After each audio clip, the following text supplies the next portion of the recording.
जय श्री महाकाल शेतकरी मित्रांनो, आज आपण अशी टेक्नॉलॉजी घेऊन आलो आहे. टेक्नॉलॉजी नव्या युगाची नवी टेक्नॉलॉजी. तर नव्या युगाची नवी टेक्नॉलॉजी म्हणजे काय, तर मान्सून क्रॉप सायन्सचं K44.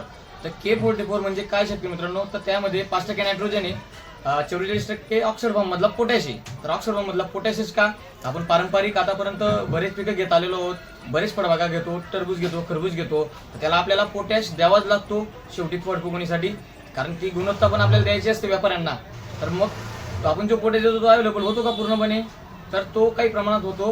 तर आज आपण असं प्रोडक्ट बघणार आहोत की जे दिल्यानंतर पूर्णपणे अवेलेबल होतं. ऑक्सफर्ड फार्मच का, तर ऑक्सफर्ड फार्म मधला पोटॅश दिल्यानंतर ऑक्सफर्ड फार्म जो आहे तो पीएच मेंटेन असतो. पीएच मेंटेन असल्या कारणाने तो रिझल्ट आपल्याला चांगलाच मिळतो. त्यामुळे मान्सून क्रॉप सायन्सचं आपण K44 वापरल्यावर आपल्याला रिझल्ट चांगलाच मिळू शकतो. पिकाची गुणवत्ता, फळाची गुणवत्ता, जेणेकरून व्यापारी चांगल्या भावात आपला ते माल घेऊ शकतो. धन्यवाद.